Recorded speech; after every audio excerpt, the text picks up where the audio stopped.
বিসমিল্লাহির রহমানির রহিম। আসসালামু আলাইকুম প্রিয় ভিউয়ার্স।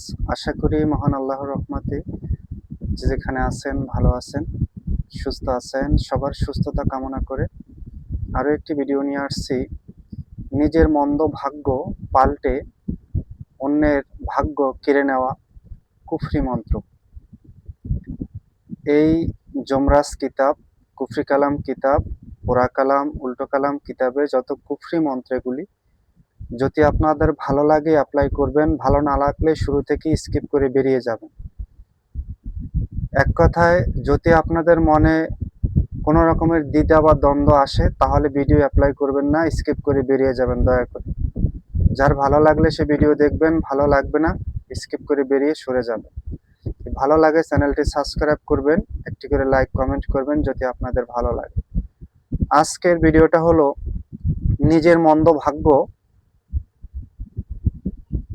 উল্টে দিয়ে অন্যের ভাগ্য ভালো অন্যের ভাগ্য কেড়ে নেওয়া স্বয়ং পরীক্ষিত কুফরি মন্ত্র। এটা এমন একটি পরীক্ষিত মন্ত্র, আর এই কিতাবে যতগুলো কুফরি মন্ত্র আছে এগুলো তাৎক্ষণিক কাজ হয়। আসলে কুফরি বিদ্যা এখন অ্যাভেলেবেল চলে, করে সবাই, যেহেতু কলিযুগ। এই কলিযুগে ভালো কথায় কাজে আসে না, এ কারণে কুফরি কাজ করে। আমি কাউকে বলি না যে আপনারা কুফরি কাজ করেন, ইসলাম থেকে সরে যান। মানুষ প্রয়োজনের খাতিরে, প্রয়োজন নিজেকে বাঁচানোর জন্য, বাঁচানোর তাগিদে অনেক কিছু করে। তবে কোনো মুসলিমকে, কোনো মানুষকে, কোনো জাতিকে আমি বলি না যে আপনারা করেন, কুফরি কাজ করেন অথবা এটা করেন। যদি ভালো লাগে করবেন, ভালো লাগবে না করবেন না। সম্পূর্ণ আপনাদের নিজের দায়িত্বে। যদি আপনি দোজখে যান একলা যাবেন, আপনার সাথে কেউ যাবে না। যদি আপনি গুনাহ কাজ করেন, এই গুনাহর শাস্তি আপনি একলা পাবেন, অন্য কিন্তু কেউ পাবে না। কারণ আমি কাউকে দাওয়াত দিই না যে আপনি এটা করেন। আশা করি বুঝতে পারছেন। আর আসলে বর্তমানে যুগে এমন একটা পরিস্থিতি চলে আসছে যে মানুষের কথা রাখতে হলে, চ্যানেল চালাতে হলে অনেক কিছু দেয়া লাগে। তাই আমাকে কেউ ভুল বুঝবেন না, দয়া করে সবার কাছে আমার অনুরোধ। সর্বপ্রথম এই ছোট মন্ত্রটা দেখেন। এই মন্ত্রটা আসলে কার্যকারী মন্ত্র, যেটা দিয়ে, যেটা বলেছি, অন্যের ভাগ্যকে নিজের ভাগ্য বদলে দিয়ে কেড়ে আনা যায়। যেরকম নিজের মন্দ ভাগ্য, আপনি যে কাজ করেন, যা কর্ম করেন, যা কিছু করেন, কোনো রকমের সামনের দিকে অগ্রসর হতে পারতেছেন না। এমন জীবনটা এমন হয়েছে, একবেলা খাবার রুজি জোগাড় করতে আপনার জীবনটা বরবাদ হয়ে যায়। আর আপনার একই বাপের ছেলে অথবা আপনার স্বাস্থ্য ভাই বা আপনার পাড়া প্রতিবেশী, তারা দিন দিন দিন দিন তারা বেড়ে যায়, দিন দিন তারা উন্নতি হয়ে যায়। এটা দেখে আপনার আসলে খুবই খারাপ লাগতে পারে। এই জন্য আজকের মন্ত্রটা আপনি যদি অ্যাপ্লাই করেন তাহলে তার ভাগ্যটা আপনার কাছে চলে আসবে আর আপনার ভাগ্যটা তার কাছে চলে যাবে। এক কথায় নিয়মটা হলো, অমাবস্যা অমাবস্যা তিথি চলাকালীন রাত্র 12টার সময় শত্রুর পায়ের মাটি আগে থেকে সংগ্রহ করে নেবেন। সেই মাটির সঙ্গে আপনার মাথার একটি চুল সংগ্রহ করবেন। চুল নিয়ে এই মন্ত্র মাটি এবং চুলের উপরে 108 বার মন্ত্র করে ফু দিবেন। ফু দিয়ে সামান্য ভোগ দিবেন। যখন এই মন্ত্রগুলো পাঠ করবেন, চুলে এবং মাটিতে ফু দিবেন, তখন সরিষার সরিষার তেলে একটি প্রদীপ জ্বালাবেন, আর ধূপকাঠি জ্বালাবেন 7টা, আর একটা সরিষার তেলের প্রদীপ জ্বালাবেন। সেই প্রদীপ জ্বালিয়ে তেলটা, আর তার সেই প্রদীপে 3টি লবঙ্গ পুড়বেন। 3টি লবঙ্গ পুড়বেন।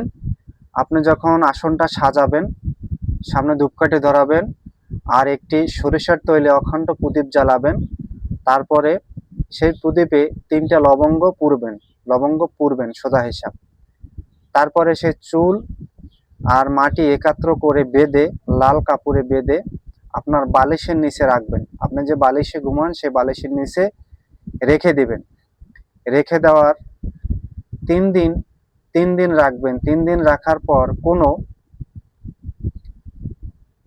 3 দিন আপনার বালিশের তলে সেই চুল এবং শত্রুর পায়ের তলের মাটি, যার ভাগ্যটা কেড়ে আনবেন, সেই আপনি লাল কাপড়ে বেঁধে আপনার বালিশের তলে রাখবেন 3 দিন। 3 দিন পরে স্রোতের, যেখানে ভাটা জোয়ার চলে, যেখানে জোয়ার চলে, সেই জোয়ারের স্রোতের জলে সেই মানে পুঁটলিটা ছেড়ে দিবেন।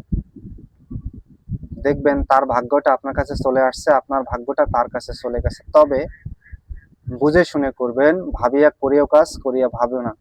আমি কাউকে করতে বলি না। যদি আপনাদের ভালো লাগে করবেন, ভালো লাগবে না করবেন না। আমি নিয়মটা আরেকবার বলছি। যার ভাগ্যটা আপনি, আপনার ভাগ্যটা পাল্টে দিতে চান যার কাছে, আর যার ভাগ্যটা আপনি টেনে আনতে চান, তার পায়ের তলার মাটি সংগ্রহ করবেন। করে আপনার মাথার চুল, একটা চুল সংগ্রহ করবেন, চুল করে সেই মাটি এবং চুলে একাত্র করবেন। করে একটি সরিষার তৈলের প্রদীপ জ্বালাবেন, অখণ্ড প্রদীপ। আর 7টা ধূপকাঠি ধরাবেন। ধরিয়ে আসন সাজিয়ে বসে এই মন্ত্র 108 বার পড়বেন। সে চুলে আর মাটিতে ফু দিবেন। ফু দিয়ে একটি লাল কাপড়ে বেঁধে আপনার বালিশের তলে 3 দিন রাখবেন।